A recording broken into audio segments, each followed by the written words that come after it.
Hey,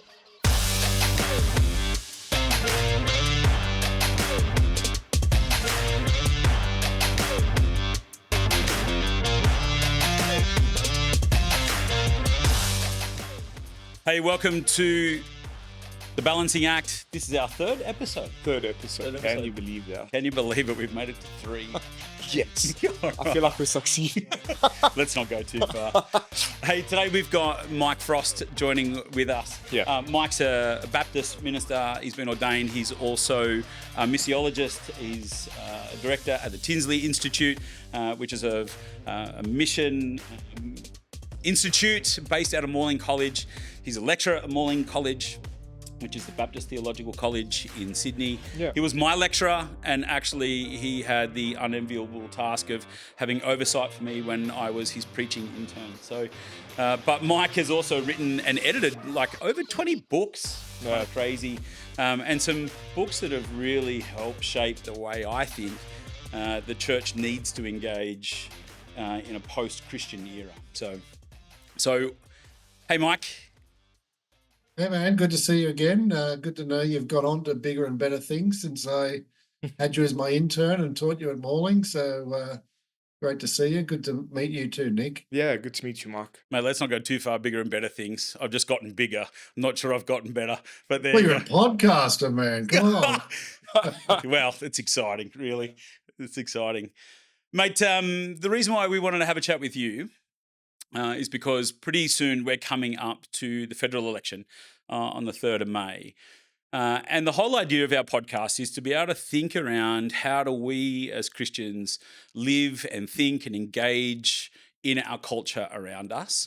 How do we engage with culture but not become part of the world in the sense? And so there's a massive thing that's about to take place on the 3rd of May that's going to shape Australia into this next season. But I think in part, this is coming off the back of the bit of a circus, I suppose, that's kind of happened in the US a little bit. And so we wanted to have you on, Mike. We wanted to hear your perspectives on how we as Christians may engage with this election and why it's kind of so important. So just really interested to hear your perspective. You do a lot of stuff into America as well. What are the major differences between our system and the American system in terms of politics? Well, the most obvious and immediate one is that in this upcoming election, we will only vote for our local member. We don't vote for our Prime Minister. So even though a lot of Australian political campaigns have become somewhat Americanized. So, we all think we're going to get to vote for the Prime Minister or vote for the opposition leader, but we technically don't. I mean, you simply get to vote for a local member who represents your electorate. And of course, you get to vote for a party or a group of people, depending on your preference, who will sit in the Senate. So in America, of course, there are three tiers, if you like, of government. There's the administration, the Senate, and the Congress.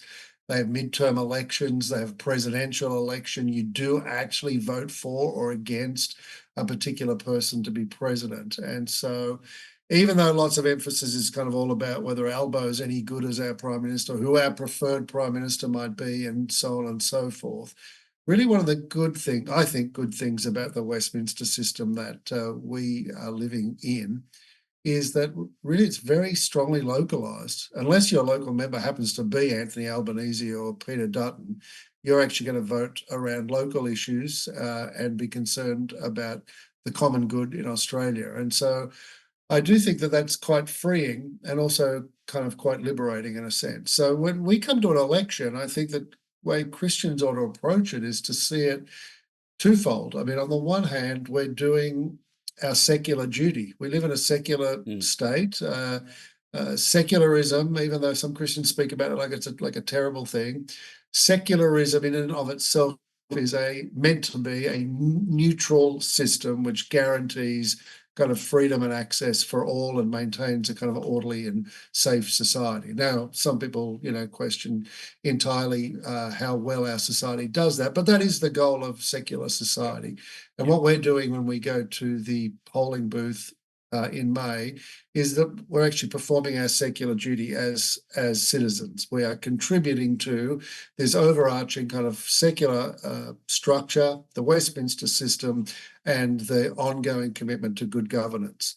But I said there were two things we do. The second thing we also do is we kind of exercise our Christian conscience. Like we do see it as an opportunity as Christian people to say, I want this vote to actually be a representative of or an action connected to my Christian values and views on the world and commitments that I want to make in this world. And different Christians will tell you different ways that you might want to vote, I suppose. I can tell you mine a bit later on. But in that respect, when you go into that little cardboard polling booth, in a way you are operating within that secular system, and you are also exercising your Christian conscience. And that makes it a great privilege. It really does. I think that all Christians ought to take the opportunity to vote in a national or state election really seriously. Yeah, and I think you're 100% right. I actually really love the way that you frame that, Mike, because I think it is important that we actually see it in those two ways and that we do see our civil duty, but we also have to work this out within our own Christian conscience, right? Yeah. I think that's really important for us. Yeah, and I think that's where we are. What we want to press into is this idea of, well, people or Christians would emphasize different kinds of values at different kinds of places. They would want more rights in this area or whatever. And I'm just interested in, well, how are we supposed to be looking at this? Like, how do you think we should go? What are 3 areas? Let's say, what are 3 areas that you think would be good policy areas that Christians need to be assessing and looking into? I mean, I'm sure there's more than 3, right? But like, let's and it's too complicated, right? Yeah, and it's it's way too big, and but maybe just 3 to help us at least in a starting place. 3 of the most important you would consider, maybe. Well, I'll give you 3 that we should not be considering, and then I'll give you a few that I think we should. So that's great. Awesome. I think, firstly, Christians should not vote as rusted-on voters for a particular party. So I think that unless you're a member of a party, if you've joined a party, you've sworn some kind of pledge that you'll vote for them. But if you're not a member of a party, we'll leave them to one side. I think that by and large, Christians who are not members of a particular party, haven't sworn any kind of allegiance to anyone, ought not to vote for a particular party just because they always have, or just because their family always has, or just because that's kind of my identity in some way. I'm a rusted-on Liberal voter, or I'm a rusted-on Greens voter. I think that's a lazy way for Christians to vote. I think Christians ought to actually attend to each particular election and understand what each of the candidates is proposing, be aware of the platforms of both the major parties as well as the minor ones and any independents that might be running in your party. And so in that respect, I don't think we vote just because we've always done it this way. I mean, that's how it used to be. I actually saw a documentary on TV the other night where they were interviewing people in the 60s and they were saying, oh, well, I vote, Liberal. And they were like, why do you do that? And it's like, well, it's just my family does that. Yeah. Well, I don't think we should do that. That's the first one. Second one, I don't think we should just vote for somebody because they're a Christian. I think it's great if Christians do run for Parliament or for the Senate. So I'm not suggesting we oughtn't to vote for Christians, and I'm not suggesting Christians oughtn't to run. I think it's great that Christians should actually be present in all aspects of society. But simply because it's a so-called Christian party, if there is one running in your electorate, or because the person proclaims themselves to be Christian, all well and good, yay and hooray, but I wouldn't, as a Christian, vote for someone just because they're telling me that. I don't think we're meant to vote based around favoritism. I'd want to still look at a person or a party's a political platform before I voted. And then I also don't reckon we should vote just because we could get some goodies out of this, because someone's promised us there's a new freeway coming, or we'll get a set of steak knives if we vote for this party or that. I mean, to me, that's self-interest, isn't it? So I would say, don't vote just because it's always the way you've done it, or your family's done it, or whatever the case may be. Don't vote just because someone's a Christian, and don't vote just because of economic prosperity or promises that will benefit you. Yeah. So how should we vote? I would suggest then, like, well, what's the most distinctly Christian way of making any kind of decision? And that is to put others before ourselves. Mm. That's fundamentally Christian. So I realize that Christians may have real concerns about religious freedoms or about certain issues with respect to Christian education or euthanasia or abortion or those kinds of issues. And I do want you to think those things through. But I also think we oughtn't to just be voting about what's good for us or what benefits our particular perspective or our particular religion for that matter. Yeah. I think a Christian vote is always a vote for other people. And so if you're asking me what three things, and as Nath said, there's lots more, but if I just picked three, I would say I would be voting for whichever candidates or party I felt was most likely to be able to reduce the gap between the rich and poor in this country, which is increasing exponentially, Yeah. particularly with respect to issues around home ownership and homelessness and unemployment and those sorts of things. Secondly, I would vote with respect to foreign aid. I think that we are a wealthy country. I know lots of people say, look, I'm doing it tough, and people are, but by and large, we are actually a blessed and prosperous country. And I would want to know what policies were around our nation helping the most needy in this world. And we live in a region, both the Pacific and Southeast Asia. We live in the kind of intersection, as it were, between those two regions, where some of the poorest people in the world can be found. And then thirdly, I would want to know what kind of policies people are going to enact that are concerned about issues like climate change and the environment. So they're the three that I think I would be wanting to look at to try to make sense of. I understand people also would want to make decisions about the kind of moral health of the community. So, what are the policies regarding asylum seekers or the elderly? What is a local candidate concerned for with respect to gender issues, and when it comes to issues like abortion and euthanasia, they aren't selfish issues. They are issues where we're concerned about others.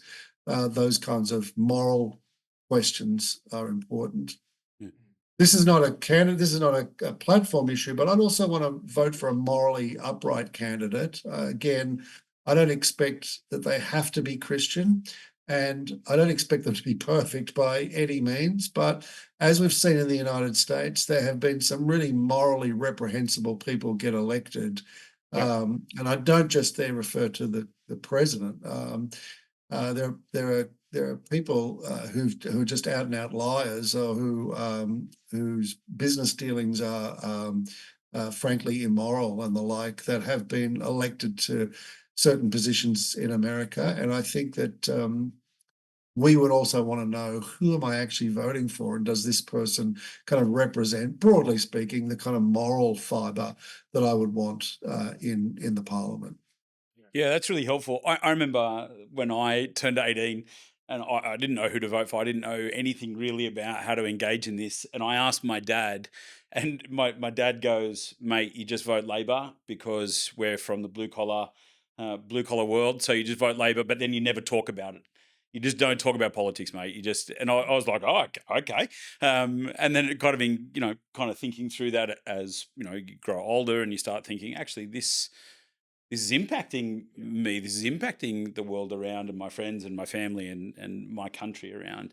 I think it's really interesting, Mike. I love when you say, it's great if you're a Christian and you're running, and we should have Christians in that space. But then you said, you don't necessarily going to vote for a Christian in that regard. It seems to me, and I know this is potentially a bit of a straw man thing, and so I want to be a little bit careful there, but by and large, Christians love to vote in their own in that way. Why do you think that is, Mike? Why do you think that we as Christians have this propensity to kind of go, oh, well, they profess Jesus in some kind of respect, so we'll just jump on that candidate? It might be a kind of tribalism there, like in our tribe, they're one of us. And in the same way, I guess that a Muslim voter might vote for someone from a Muslim background in their electorate. Definitely back in the day, and if you're from a kind of Labor voting working class family, Nath, as I was, it was like vote for a Catholic. Like Mhm. that was the kind of preferred kind of religious status for the kind of more working class Labor trade union voters. So it might just be they're our people, they're our tribe. There's that. I think though that people also think, well, a Christian in Parliament will express their Yes. Christian values Yeah.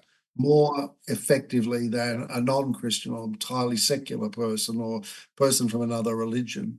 But sadly, Nathan and Nick, there hasn't been a great track record of that actually happening in our country. I Mm. mean, you might be able to think of a number of Christians who, in their maiden speeches, have been very overtly Christian in I'm in the parliament to do these kinds of things. And I don't just mean those that have kind of been elected through Christian parties, for example. I think of actually prime ministers like Kevin Rudd and Scott Morrison, both made very Christian maiden speeches. And we would, I think it's fair to say, we would all have found both of those men disappointing as examples of Christians in Parliament for Sure. different reasons over the years. I've always found it intriguing. You know what has really disappointed me recently has been that the Teal Independents grouped together and wrote a code of conduct for behaviour in Parliament, and then kind of held both major parties to it and said, you know, you're only getting our votes on things if you agree to this. And I mean, the code of conduct was things like we don't call each other names, we don't abuse each other, we're not rude to each other, Mm. we stick to I mean, it's just a basic code of Basic. conduct. Yeah.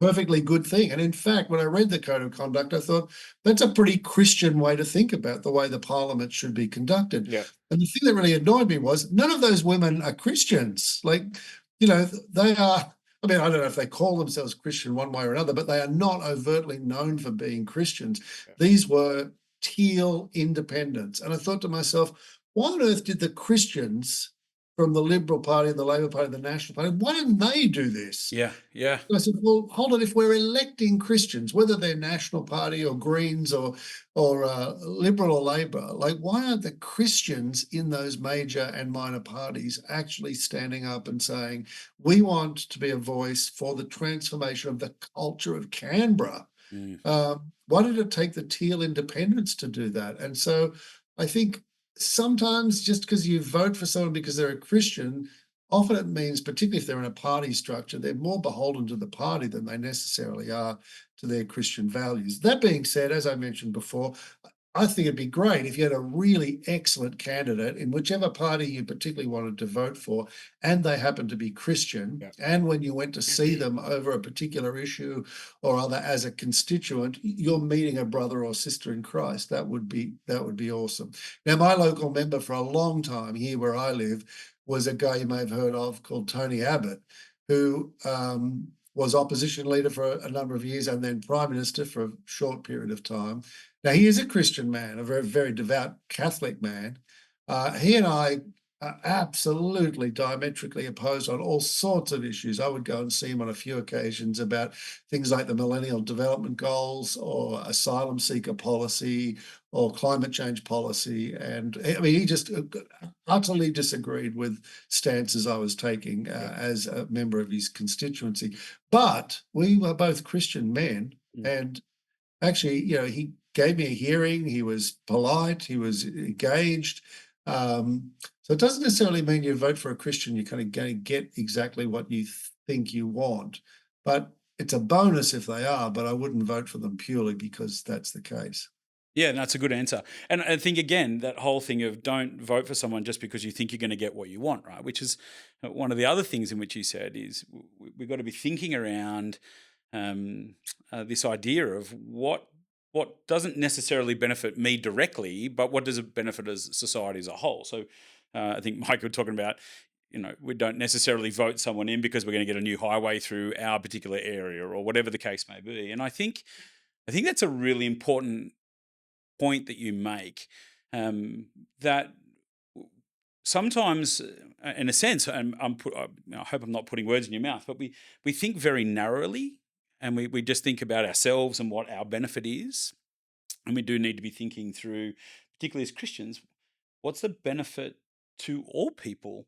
How do we see everyone kind of rise well in the Yeah. midst of all of that? But I think it takes an engaged individual that's critically thinking through some of these policies, Yeah. critically thinking like when you and again, there's so many to try and wrap your head around, but there's something that needs to be said for Christians that are actually doing the hard work in understanding what is being laid before them on the table. And so like it's working out how do we find these policies, how do we Yeah. engage, like where are the policies if you're not wanting to be a rusted on Christian, if you're Well, I hope you're going to be a rusted on Christian, yeah, but a maybe rusted not on party, necessarily yeah, a a rusted on rusted on voter. yeah, if you're not want if something inside of you, as Mike was sort of saying, that is going, oh man, I don't want that. Yeah. I have voted for the last 5 years or the last 5 elections in the same kind of way, but I'm feeling this need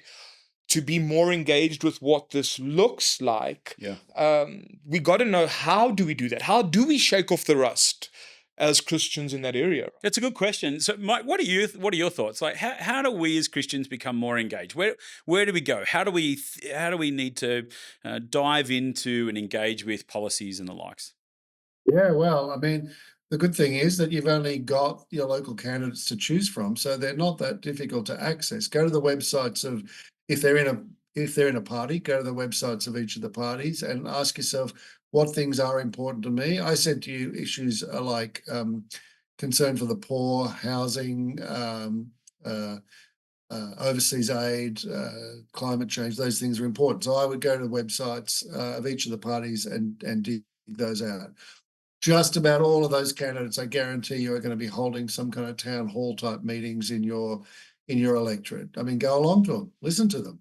I mean, I heard someone the other day say, "Oh, I'm not going to vote for so and so." I was like, "Oh, okay, why not? I don't like her. I don't like the look of her."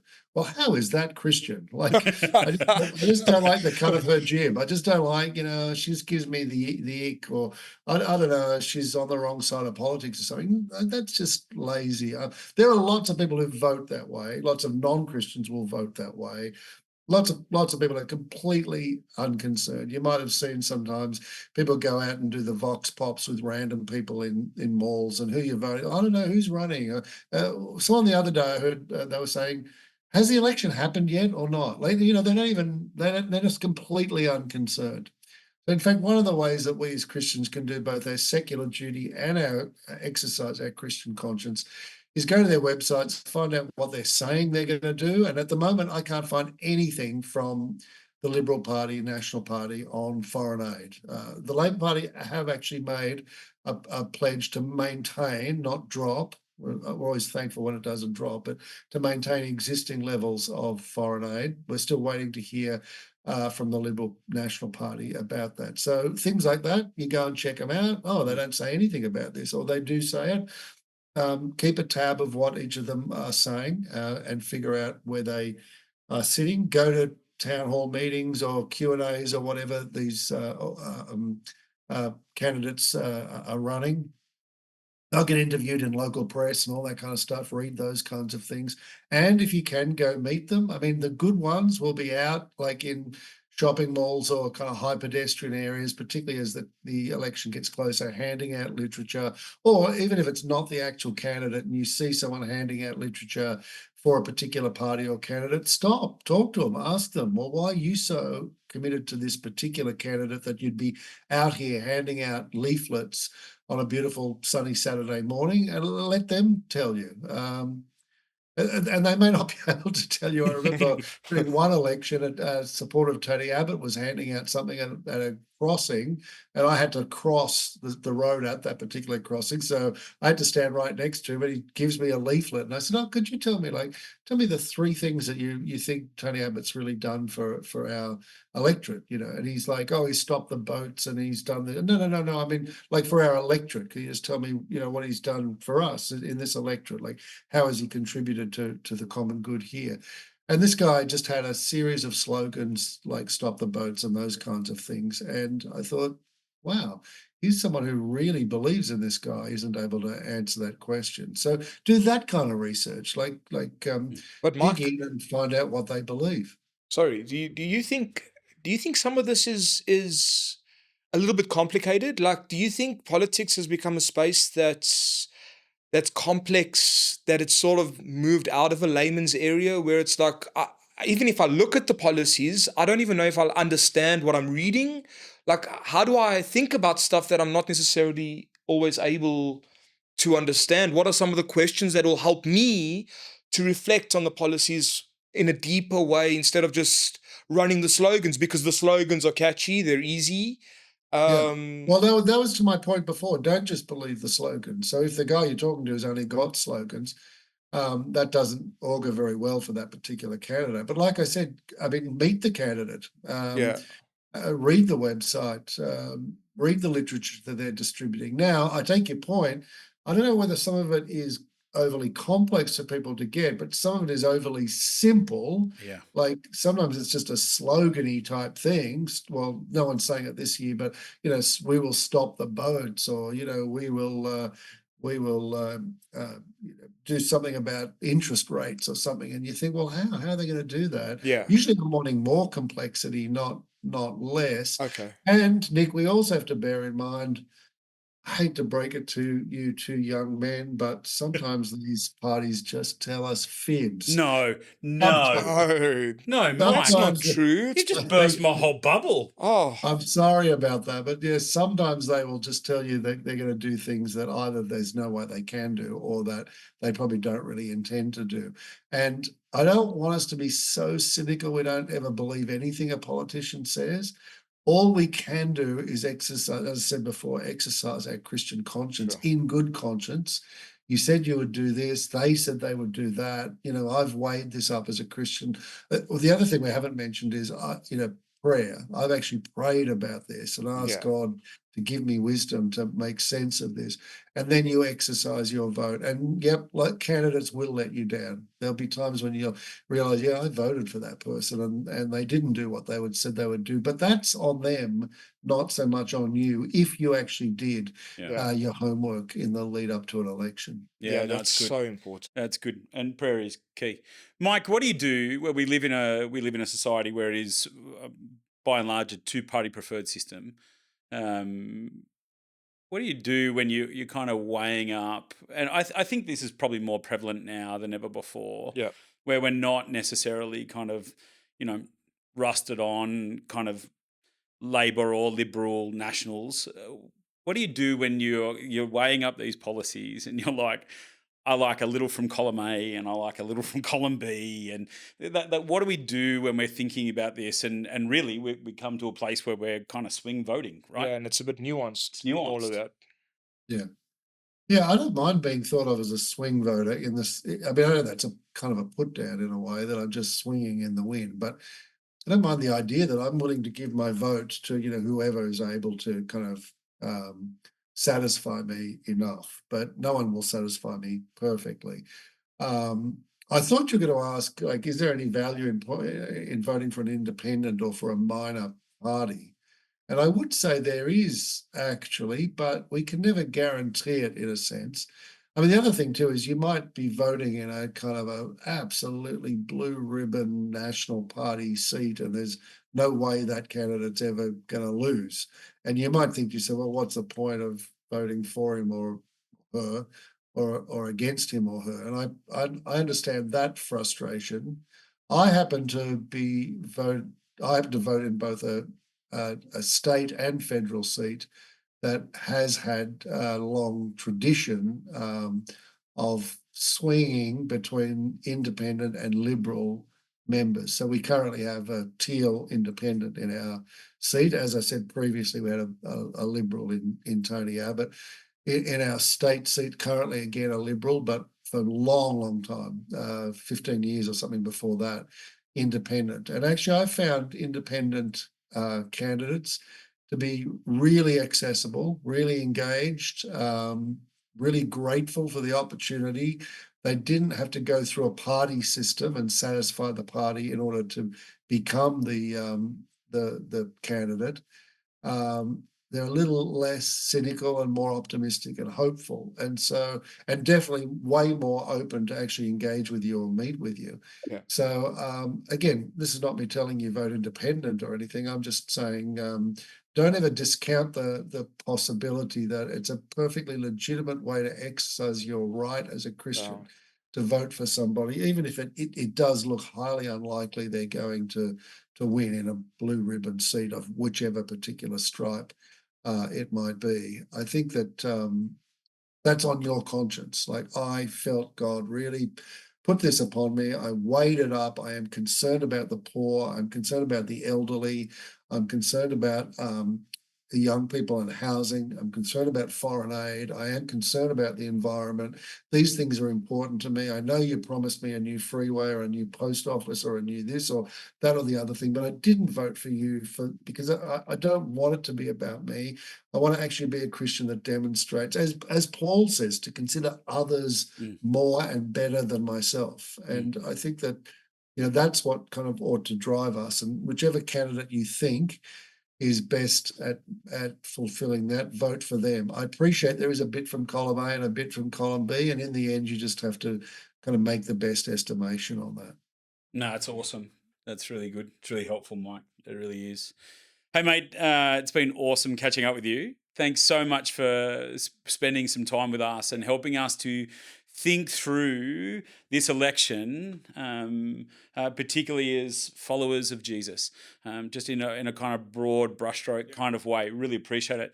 Hey, Mike, would it be all right if we hit you back up kind of post-election and had a bit more of a chat as to how we might, as Christians, continue to live out discipleship in the world, the new world, whatever that looks like from an Australian perspective, post-election? Yeah, because it's going to be really interesting, isn't it? I mean, it was looking like a pretty ordinary kind of an election, really, and with a one-term prime minister running for re-election and a relatively new opposition leader, it kind of was like, usually the incumbent would win there. But as you mentioned right at the beginning of this, the American election, and in particular, Donald Trump's executive orders, particularly around immigration and, of course, The tariffs. tariffs, Yeah. yeah. It's just thrown the whole kind of world upside down, and Mm. Australia has to kind of find its way in the midst of that. So it will be very interesting now to see who gets elected here in Australia, and then how they will lead us into this kind of strange new world.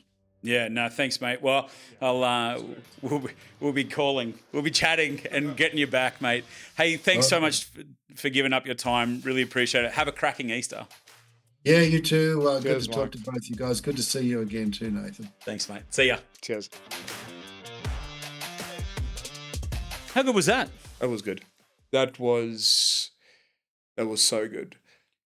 I think one of the things that I'm thinking about, like around this, is this nuanced space that we sometimes maybe find ourselves in, right? He was talking about his personal preferences in terms of policy, would be foreign aid, would be Climate change. would be housing and homelessness, the rich and the poor, things that we can get on board with, things that have to do with others. Yeah. And then he also referenced this idea of this moral landscape that Christians want to navigate. And I think my question or my challenge is, and he spoke so well to this, but my challenge is, how do we marry these things where the moral landscape seems to fall in conjunction with those others? And so there's this conflict that takes place where Christians sometimes choose to level themselves or side with what would be more moral based kinds of policies, and others are more associated around, hey, how do we engage with the world out there and what's the best Christian response? And Mike just goes, you got to be gracious with yourself. You make your choice based off of your conscience, and you be gracious with yourself in that sense. I'm like, oh, Yeah. that's such a good thing. And I think it's really liberating. Yeah. But not without forethought, right? So what Mike wasn't saying was, or don't engage, vote for someone and then go, oh, well, I did my best, whatever. But there is this process in which we want to engage. I think it's a hard space in lots of ways. because I know people even in my own family who are just, whenever talk of politics kind of comes up, they kind of shut down, glaze over, not interested. But I loved the way Mike put it, that we actually have a duty, Yeah. we have a civil duty Yeah. to engage with politics, and that doesn't mean that we become, you know, kind of political animals in the sense that that's all we read and we think about, but we certainly got to engage enough so that we can be informed citizens, and then secondarily, not just informed citizens, but informed disciples of Jesus, and thinking around the candidate and the party policies that most align to the kingdom. Yeah.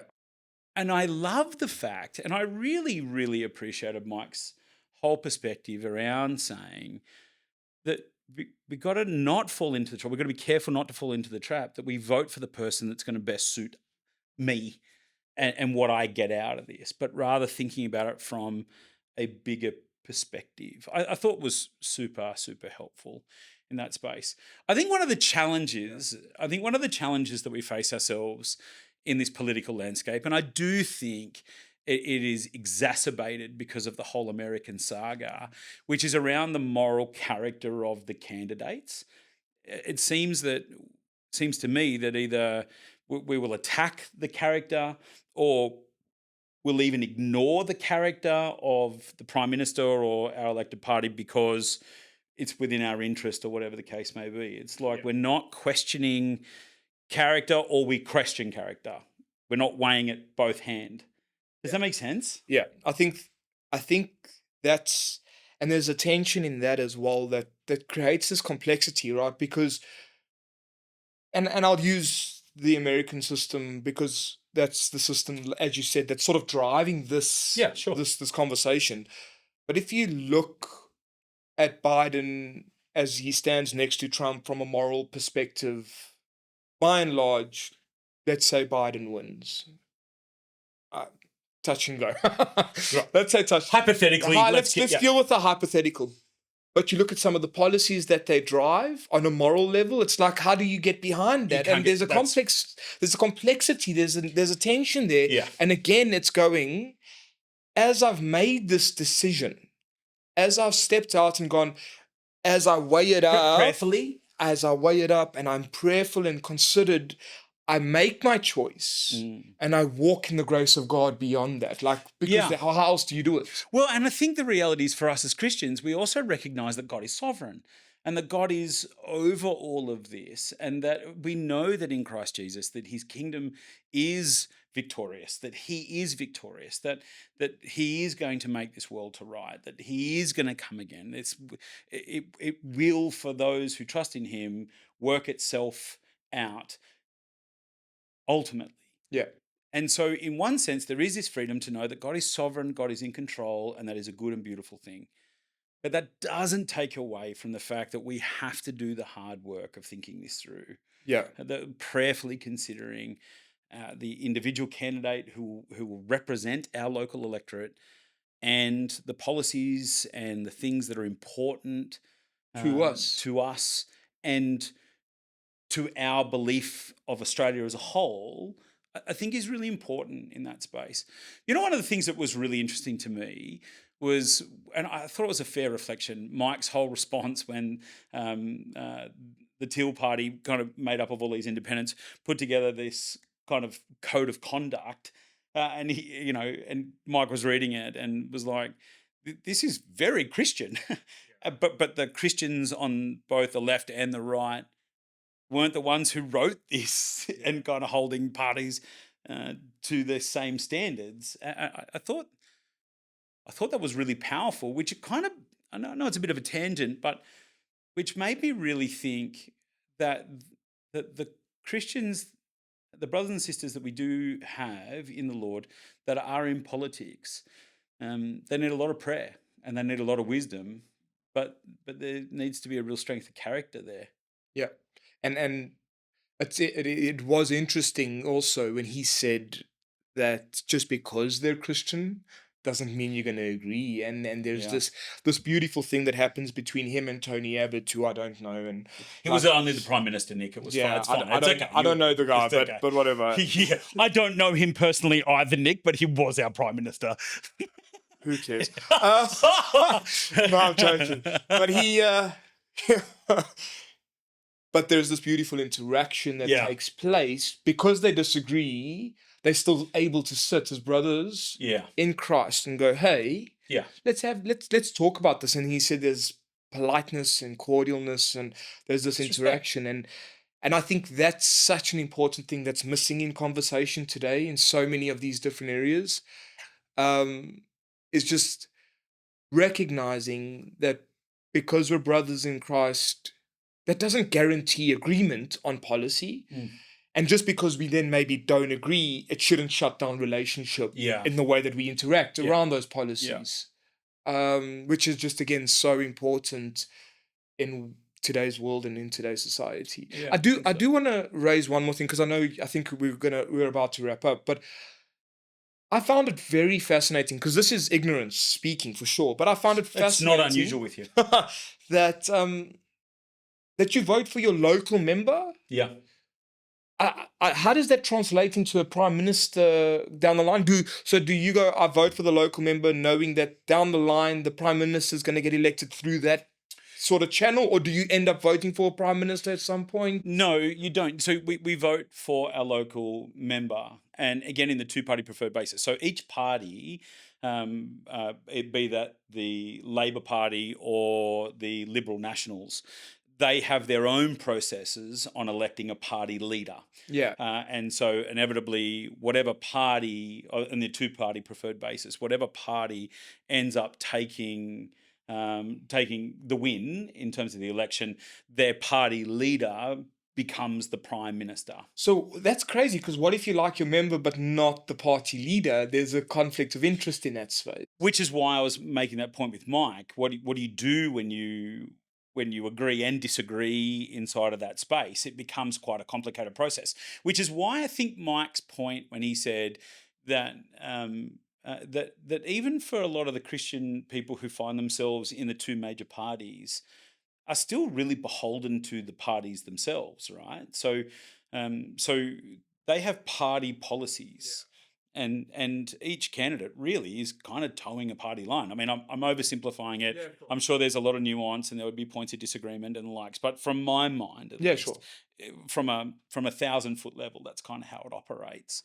And then they want to have influence within their own party that shapes their own party policies. Yeah.